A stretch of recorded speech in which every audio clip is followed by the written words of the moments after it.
Hello everybody and welcome back.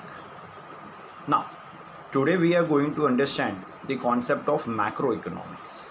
पिछले video में अगर आपने मेरा वीडियो देखा होगा तो उस वीडियो में हम लोगों ने माइक्रो इकोनॉमिक्स के पूरे कॉन्सेप्ट को ऑलमोस्ट डिटेल में कवर अप किया था। तो इस पर्टिकुलर वीडियो में मैं आपके लिए मैक्रो इकोनॉमिक्स के पूरे कॉन्सेप्ट को डिटेल में कवर करने वाला हूँ। So let's get started with the concept of macro economics. Now we are all aware कि जो इकोनॉमिक्स के जो कॉन्सेप्ट्स है वो दो ब्रांच में डिवाइड किए गए हैं। One is micro economics and another one is the macro economics. So let us see what is all about macro economics, the second part of the economics branch, that is macro. अब we can clearly see the word macro is derived from the Greek word macros.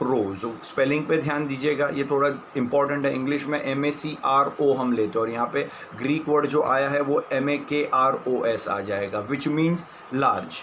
उसका मतलब ये कि macro economics economy को aggregate level पे, totality level पे, total level पे study करता है। वो इंडिविजुअल चीज़ों को स्टडी नहीं करता जैसे माइक्रो इकोनॉमिक्स में कवर अप किया गया था। और मैक्रो इकोनॉमिक की जो थियरी है it is also known as theory of income and employment. Country में लोगों की इनकम, कंट्री में लोगों का एम्प्लॉयमेंट, इन चीज़ों को मोर और लेस मैक्रो इकोनॉमिक्स स्टडी करता है। और कौन सी चीज़ें मैक्रो इकोनॉमिक के अंडर हम ओवरऑल लेवल पे स्टडी करते हैं। If we can see national income, जो पूरे कंट्री की इनकम हो जाएगी, टोटल इन्वेस्टमेंट सारे सेक्टर्स में, primary secondary tertiary, total employment in all sector of the country, ये चीज़ें जो है वो मैक्रो इकोनॉमी में एग्रीगेट लेवल पे, टोटलिटी ओवरऑल लेवल पे स्टडी की जाती है। और मैक्रो वेरिएबल्स जो होते हैं, ये चीज़ हमें ध्यान में रखनी है कि मैक्रो इकोनॉमिक्स के जितने भी वेरिएबल्स है वो सारे के सारे इंटरडिपेंडेंट है। इंटरडिपेंडेंट का मतलब क्या होगा? एक वेरिएबल में अगर चेंजेस आएगा तो उसका इंपैक्ट बाकी वेरिएबल पे पड़ेगा। जैसे मैं अगर बोलता हूँ कि कंट्री में अगर इन्वेस्टमेंट बढ़ गया, इन्वेस्टमेंट के बढ़ने से बिजनेस में जो इन्वेस्टमेंट बढ़ेगा उससे लोगों को जॉब्स मिलेगी, लोगों को जॉब्स मिलेगा तो लोगों की इनकम बढ़ेगी, इनकम बढ़ेगा तो कंजम्पशन बढ़ेगा। तो ये जितनी भी चीज़ें जो इंटरलिंक्ड मैंने आपको बताई कि एक वेरिएबल में चेंज हुआ, जैसे इन्वेस्टमेंट में चेंज होने से बाकी सारे वेरिएबल्स में चेंज हुआ, तो ये जो कॉन्सेप्ट है ये सब इंटरडिपेंडेंट है। इसलिए मैक्रो इकोनॉमिक के कॉन्सेप्ट जितने भी है वो इंटरडिपेंडेंट है। जैसे यहाँ पे बताया, change in one variable can lead to change in the other variables. Let us see further. If we move on, we have some of the definitions in this particular part. See, first of the definition we are having is of Hansen. Hansen के definition में भी उन्होंने हमें यही बताया कि macro economics considers relation between aggregate such as volume of employment. Volume of employment means quantity of employment हो जाएगा, कंट्री में कितने लोग एम्प्लॉयड है, अनएम्प्लॉयड है, ये चीज़ें मैक्रो में हम कवर अप करेंगे। टोटल अमाउंट ऑफ सेविंग्स लोगों के पास कितना है, टोटल है ना, टोटलिटी मैक्रो इकोनॉमिक्स है तो इंडिविजुअल की तो बात नहीं होगी यहाँ पे। इन्वेस्टमेंट हो जाएगा इन दी कंट्री, नेशनल इनकम होगा जो ऑलरेडी हमने ऊपर वाले पार्ट में कवर अप किया था। यही चीज़ें यहाँ पे हेंसन के डेफिनेशन में हमको दी गई है। कार्ल शेपिरो का जो डेफिनेशन है उसमें कहा गया है कि macro economics deals with the functioning of the economy as a whole, means it studies the economy at large level, it studies the economy at the total level as a whole economy. मतलब मैं एक एक चीज़ को study नहीं करूँगा, मैं overall सब चीज़ों को कंसिडर करूँगा। और ये स्टेटमेंट आपको यहाँ पे भी ध्यान रखना पड़ेगा जो लास्ट में हमें दिया गया है कि macro economic studies forest and not the trees. अगर आपको याद होगा माइक्रो इकोनॉमिक्स में हमने एक स्टेटमेंट लिया था, it studies the trees and not the forest, क्योंकि वो इंडिविजुअल चीज़ें स्टडी कर रहा था। तो उसी तरीके से मैक्रो इकोनॉमिक्स में ये स्टेटमेंट पूरा हम इन्वर्स कर देंगे, पूरा का पूरा ऑपोजिट हो जाएगा। जहाँ पे ये फॉरेस्ट जो एग्रीगेट होता है तो फॉरेस्ट को स्टडी करेंगे और ट्रीज को नहीं स्टडी करेंगे, क्योंकि ट्रीज जो हो जाएंगे वो इंडिविजुअल पॉइंट ऑफ व्यू से कवर अप होंगे। तो that is why a statement macro economics studies the forest and not the trees. This is what is the introduction about macro economics. The next part we are having is scope and subject matter of macroeconomics. पहले scope अगर हम यहाँ पे समझे तो see we should remember the scope of macro economics is comparatively wider और larger than micro economics. उसका reason एक ही है कि मैक्रो इकोनॉमिक्स जो है वो एग्रीगेट इकोनॉमिक वेरिएबल को स्टडी करता है और माइक्रो जो है वो इंडिविजुअल वेरिएबल को स्टडी करता है। तो जब हम एग्रीगेट लेवल पे चीज़ों को स्टडी करते हैं तो अल्टीमेटली वो ब्रॉडर कॉन्सेप्ट माना जाएगा। मैक्रो इकोनॉमिक के स्कोप के अंडर कौन से वेरिएबल्स है जो हम स्टडी करते हैं, national income, general price level मतलब इन्फ्लेशन डिफ्लेशन वाला केस आएगा, टोटल एम्प्लॉयमेंट लेवल हो गया, total investment in the country हो गया, इन चीज़ों को वो स्टडी करता है जो उसके स्कोप में कवर अप हो जाएगा। Apart from that subject matter में अगर हम देखें तो theory of income and employment, general price level and inflation, growth and development की थियरी होगी, distribution, macro theory of distribution which is related with the distribution of income of the people. इन चीज़ों को हम सब्जेक्ट मैटर में आगे आने वाले पार्ट में अभी डिस्कस कर रहे हैं। Let us see the subject matter point that is given to us. Subject matter of macro economics, इसमें हमारा जो पहला पॉइंट है वो theory of income and employment हो जाएगा। इस आंसर में हमको ये समझना है कि which are those things that are being a part of the study of macro economics. तो theory of income and employment हो जाएगा। अब macro economics income and employment को स्टडी करता है, वो ये समझने की कोशिश करता है कि इनकम एंड एम्प्लॉयमेंट में अगर चेंजेस आया, अगर उसमें फ्लक्चुएशन आता है तो उसका एक पर्टिकुलर इकोनॉमी पे क्या इम्पैक्ट पड़ता है। हम जानते हैं कि अगर कंट्री में एम्प्लॉयमेंट बढ़ेगा तो डेफिनेटली लोगों का इनकम बढ़ेगा, और हम ये भी जानते हैं, इसको इन्वर्स करें कि अगर कंट्री में एम्प्लॉयमेंट कम हो गया तो उसका इम्पैक्ट अगेन इनकम पे पड़ेगा। तो any changes in the employment and income can lead to fluctuation in the business cycle या ट्रेड साइकिल। अगर एक कंट्री रिसेशन में है और लोगों को ज़्यादा से ज़्यादा जॉब्स मिल रहा है because of the favourable policy adopted by the government, तो उससे कंट्री डेफिनेटली रिसेशन से बाहर आ सकती है। और अगर एक कंट्री जो है वो पीक पे या प्रोस्पेरिटी पे है और अगर कुछ रीज़नों के चलते इकोनॉमी जो है उसमें लोगों का एम्प्लॉयमेंट कम होने लगा है तो उससे इनकम भी कम हो जाएगी, तो economy will move downwards, it will move towards the part of recession and it can even move into depression. तो ये जो फ्लक्चुएशंस आते हैं ट्रेड साइकिल में वो इनकम एंड एम्प्लॉयमेंट के जरिए आते हैं, और वो जो इम्पैक्ट होता है वो फ्लक्चुएशन जो होते हैं, this is studied under the concept of macro economics. Second we are having is theory of general price level and inflation. General price level and inflation, देखो कोई भी गुड्स होते हैं, कोई भी सर्विसेज होती है, वो एक नॉर्मल प्राइस पे मिले तो ठीक रहता है। बहुत महंगा हो गया तो एक कॉमन लोगों की जेब पे भारी पड़ेगा, बहुत सस्ता हो गया तो अगेन वो नहीं चलता, उसका इकोनॉमिक इम्पैक्ट बहुत गहरा होता है। तो हर एक गुड्स के प्राइजेज़ किस तरीके से होने चाहिए, इन्फ्लेशन नहीं हो, अगर इन्फ्लेशन हुआ है तो इन्फ्लेशन को कंट्रोल करना, डिफ्लेशन है तो डिफ्लेशन से कैसे निकालना है एक पर्टिकुलर इकोनॉमी में, क्योंकि बहुत ज़्यादा लंबे समय तक डिफ्लेशन रहेगा तो डिप्रेशन और रिसेशन पे भी इम्पैक्ट पड़ेगा उसका। So that is why economic studies the concept of theory of general price and level. और अगर इन्फ्लेशन डिफ्लेशन आने से इकोनॉमी में छोटे मोटे फ्लक्चुएशंस आते हैं तो उससे कैसे निकाला जाए, उसको कैसे सॉर्ट आउट किया जाए, वो पॉलिसीज़ मैक्रो इकोनॉमी में कवर अप होती है। Further theory of growth and development, अब ये चीज़ ध्यान में रखनी है कि ग्रोथ एंड डेवलपमेंट हर एक इकोनॉमी का एक मेजर पार्ट होता है। आज अगर कंट्री पुअर है, खास करके अगर हम अंडर डेवलप्ड कंट्री ले या डेवलपिंग कंट्री ले, ऐसे कंट्रीज जो है उनके लिए मैक्रो इकोनॉमिक थियोरी को समझना बहुत ज़रूरी है। अगर प्रॉपर मैक्रो इकोनॉमिक पॉलिसीज़ सरकार बनाती है तो उससे उनका जो पॉवर्टी है कंट्री में, जो अंडर डेवलपमेंट है, उससे वो अपनी कंट्री को डेफिनेटली बाहर निकाल सकते हैं, जिससे उनकी कंट्री का जो इकोनॉमिक ग्रोथ है वो एक्सेलरेट हो जाएगा, स्पीड अप हो जाएगा, which is a part of our macroeconomic study. Further, the fourth point is theory of distribution. अब ये बात ध्यान में रखना, डिस्ट्रीब्यूशन ऑफ गुड्स की बात नहीं हो रही है यहाँ पे जो डिस्ट्रीब्यूशन होगा वो क्या होगा, here the distribution is with respect to income. हम जैसे बोलते हैं रिचर रिचर बनता है, पुअर बनते हैं, वैसा नहीं होना चाहिए। The richer should remain richer, poorer should become richer. तो किस तरीके से रिचर को रिच रखा जाए और पुअरर को भी कैसे रिच बनाया जाए, ये चीज़ें जो है वो पॉलिसीज़ मैक्रो इकोनॉमिक्स में हम कंसिडर करते हैं। इवन रेंट हो जाएगा, वेजेस, इंटरेस्ट, प्रॉफिट, जो फैक्टर्स ऑफ प्रोडक्शन हम जो होते हैं जिनको हम फैक्टर प्राइस देते हैं, उनका रिलेटिवली कितना शेयर है इकोनॉमी में, ये चीज़ें मैक्रो इकोनॉमिक्स कवर अप करता है। Features of macro economics, let us see the first point that we are having a study of aggregates. अब पहले दो पॉइंट, इनफैक्ट शुरू करने से पहले आपको ये चीज़ बता दूं कि पहले दो पॉइंट ऑलरेडी हम आगे वाले पार्ट में डिस्कस कर चुके हैं।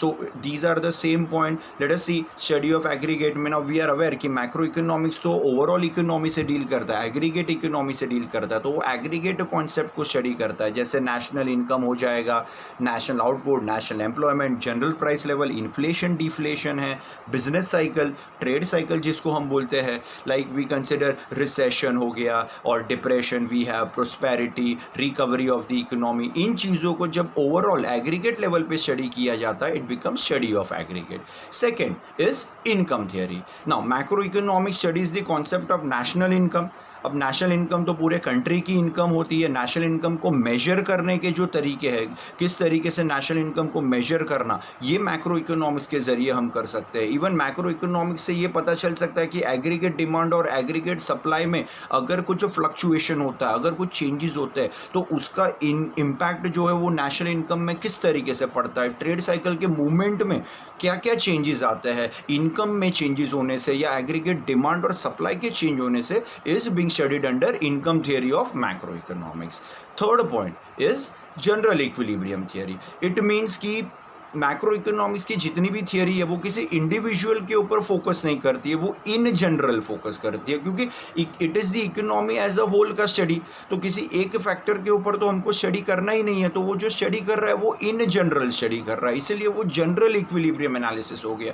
Aggregate demand in general study हो जाएगा, aggregate supply, inflation deflation of goods and services जो है, इन सब चीज़ों को ओवरऑल लेवल पे इन जनरल स्टडी करेगा। Hence it deals with the behaviour of large aggregate and their functional relationship because it studies the economy as a whole.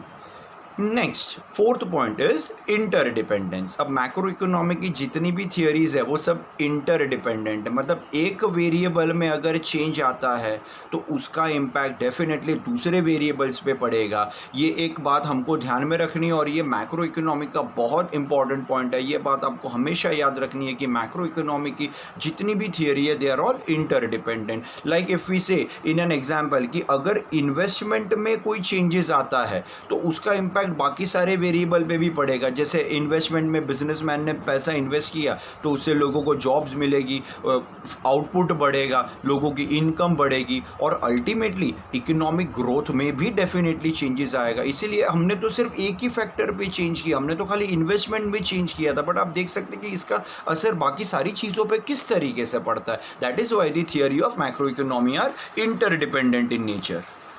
Next feature that we are having is lumping method.